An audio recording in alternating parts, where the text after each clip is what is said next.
What if Micah Parsons were to be traded?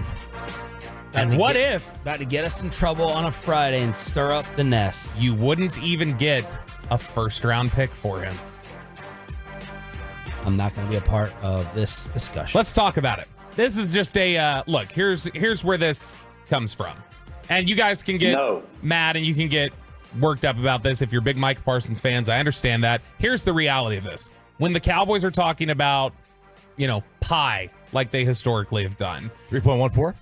Yeah, that's the one. When they're talking about pie and they're talking about, how up against it they are into the future, which they are. They flipped a lot of switches over the last 3 seasons, have set things up to where, you got to pay the piper here in about a year.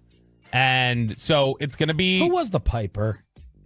I've heard that. I don't know, but he picked a peck of pickled peppers. Wasn't it the Pied Piper? He didn't get paid, so then he drew all the kids out of the town and took their kids away. Wasn't that the old the old story? But that's where it came from, I think. But it's something where tax day's coming. Like they're gonna have to just like me, they've got a big bill that they're gonna have to pay here very, very soon on tax day. You guys haven't even filled out Super Bowl expenses. Forget taxes. And if you look at it, what do I get my money back on first? Last year's tax refund or the expenses? Did you do the expenses? No. Okay, well, I still haven't gotten last year's tax refund. It's almost a year. How can that be? somebody filed his expenses for him and tried to claim it, just like his taxes, and now he's You expecting a nice return? Last year I was supposed to get like $2,000. Still sitting there. Now, what I've been told, they'll pay me interest, but I doubt that. At least your family doesn't funnel your tax returns into another account, but I'm not bitter. Go ahead. So, not bitter running out of money at a precipitous rate. You've got a situation set up where you may have to make some difficult decisions. Now, this is just an exercise. Does Micah Parsons have to be part of those difficult decisions for you to work things financially? I know a lot of people would like for Dak Prescott to be that. The reality is, Dak Prescott also is going to cost you $40 million to not be on your roster next year. And that's in addition to, that totals up to all the void year deals that are coming due in 2025. You're talking about $70 million sitting on your cap, and that's a number you can't really massage very easily. So if you're worked up about the idea of Dak Prescott's cap hit being $50 million, know that next year they've got essentially a $70 million cap hit on no one that's going to be hitting them next year. So with things a little tight, maybe they say, look, we need more draft capital. We need to just at least explore what could we possibly get for Micah Parsons. Now, I'll start with you, Sean, because you seem very eager to talk about this topic. I'm not eager. I like to go into Friday smooth. I don't want the Cowboys mafia to sit there. Don't even name the people because I don't want to give them more attention. When I see them in person, I'll give them plenty of attention. Since they like to type and tweet so big and bad. If I ever see them, if they ever get credentialed to the things that we go to. Whoa, a credential flex. Look at that. What a flex. If they ever get facially recognized. Now, do you have Joe Trahan's number? But I don't want to. Both of them. I don't want to get. I don't want to get in trouble. But I'm about to. What if you found out they said, hey, we're going to move on from Micah, we need the draft capital. Yeah. We're operating under the assumption where they go, we need cost-effective players, got to make a move. What is the return in general you have that you say, I want to get this back for Micah for me to say, okay, you at least got the value for him? I got to get 2 1s or a 1 and 2 2s, something like that. It's got to be 2 1s or a 1 and 2 2s. And I am the king of draft capital return on this show. None of these idiots. You nailed Justin Fields. I was wrong. I should have said Diggs. I don't understand why it was, oh my God, a ripoff. Stephon Diggs was never getting a first-round pick. But for me to feel okay about the compensation, 2 firsts, 1 and 2 2s, or something that would equate to that value on the chart. Choppy, what is the value? It would be a high. I need one of those second-round picks high up. Real high. It's 2 1s. It's the Khalil Mack compensation. I'm glad you brought that up. The best comp you can find in recent history for what it would be like to move on from Micah Parsons. Micah Parsons is 25. Why aren't you doing this topic about CeeDee Lamb? Moving on. We can absolutely do it. You're going to have to pay Micah Parsons more money. I think Micah Parsons is going to cost you more. If you're looking at cost efficiency, and look, if we're being honest, who do I think is a better locker room presence for them? It's CeeDee Lamb, and I don't think it's close. I think here's the sentence I'll say. Web team. take off the rest of the segment. Don't listen. Yeah, come on. Just pretend like you're on G-Bag for a little bit. I have heard from way too many people this offseason. Way too many. I'm talking about at least 4 different people that Micah has worn thin there. Now, I don't know how much is true and how much it actually hurts. I don't know whether this is the behavior of a typical superstar. I don't know how damaging it is, but all I do know is this. I've heard from way too many people. If Micah Parsons was out of there, there'd be a decent amount of people inside the Ford Center at the Star in Frisco smiling or breathing a sigh of relief. That is my hot take statement that, to me, is really close to factual about just dealing with him. There you go. Web team, tune back in. We don't have anything quite like Micah Parsons in terms of recent trade history. There's no instance of basically a 25-year-old who would have been traded before his 4th season who's this effective.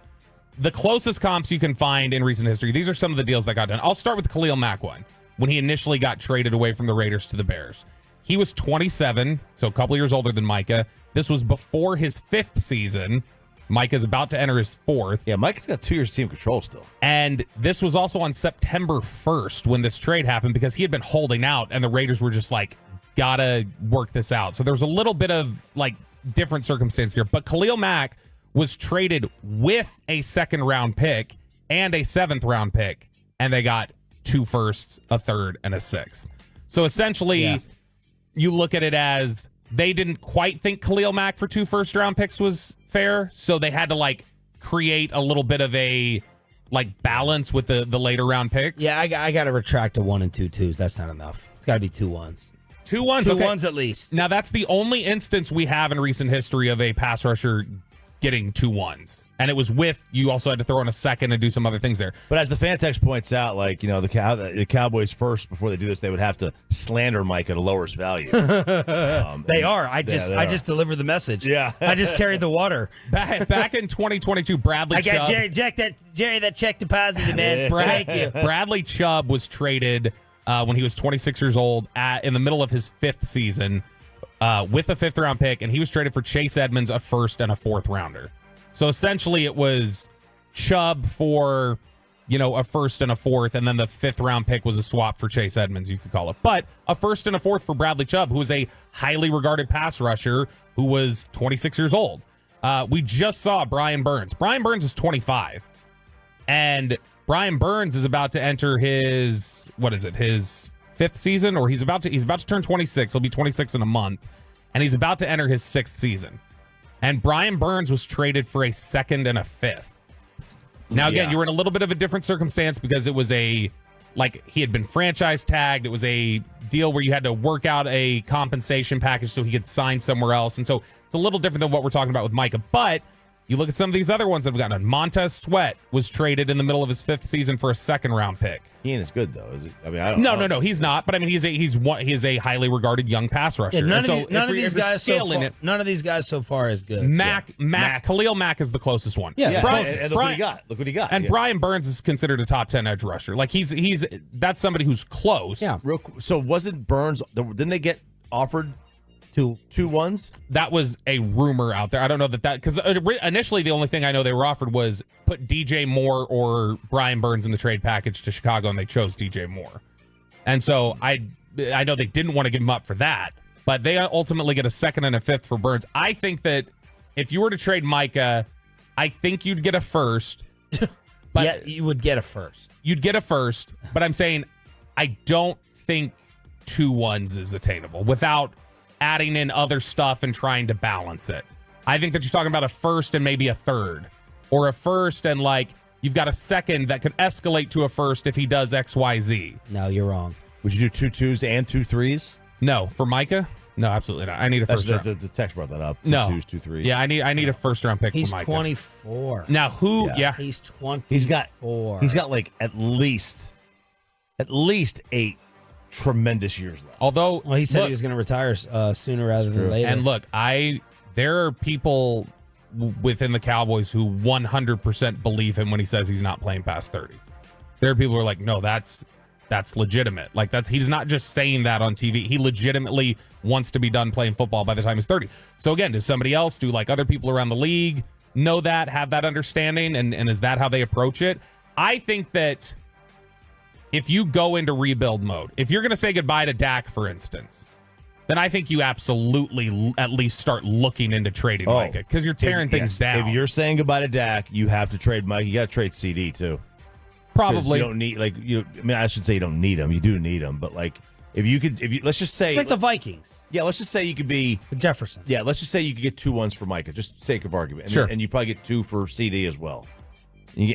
Then at that point, I mean, if you're going to go down that road, you might as well just trade Dak, get his 3 1s, and all of a sudden now you got 7 picks. If he would play ball with you is the biggest problem. Because now let's say Dak doesn't have a no trade clause. Arrange for me, Choppy, I'll start with you since I put Shan on the spot. Yeah, I'm already answering tweets. Thanks, Bobby. Chop, answer for me here. If Dak didn't have a no trade clause, right now today, order how good the trade packages you think you'd get for Dak, CD, Micah. If they decided let's just tear it down to the foundation. Oh, Dak will get you the best trade value. And then Micah, close. You think? Yes. Yeah, have wide receivers historically we haven't seen receivers go for more than just a flat 1. What did Tyreek get? It's a good question. Let me check that Dak, out. Micah, Lamb. My other follow-up to that was, let's just say they traded him for 2 1s and whatever. Are we flipping out and going crazy on this show that you just A 1, 2, and a 4. 1, 2, and 4 for Tyreek. Are we flipping out on this show that they trade a generational pass rusher? Are we losing our minds if they got 2 1s and a 4? Like, how can you do that? You don't give these players away? Well, I mean, let me ask you this. I mean, the Bears traded for Khalil. They gave 2 1s. What did that do for them? Oh, now, another they team. never had a quarterback. They didn't, but they went to the Super Bowl without a quarterback once. But would y'all flip out? I would understand it based upon everything I've heard. You're not going to match him. You're not going to match him. We're talking about maybe Lawrence Taylor 2.0, even though there's a little question about him fading in big moments. I'm trying to remember the reporter. Jory Epstein. We interviewed her. Jory Epstein. Well, by the way, Jory told us, I forgot to mention this to you while you were out. Jory told us I was there. She did not think that CD was going to get a deal done this year. She thought that CD was going to end up getting tagged next year. And that would be... Okay, well, let's answer the question. Would y'all flip out? No. As long as the value in return was okay. Like as long as you're getting first plus, probably not. Choppy? Stop dancing. Or are you texting? No, I'm not texting. Because you usually get rid of anyone for value in picks. I will. I would get rid of. I mean, yes. If you offered me 2 1s and a 4. Yeah, I'll do it. Oh yeah. Here's what I think. I think you either need to push. You would need to move on from Micah or make the determination that he is your centerpiece and you're building around him. Like included, like talking about quarterback, like reset at quarterback and build around Micah. Absolutely Like that's not. the kind.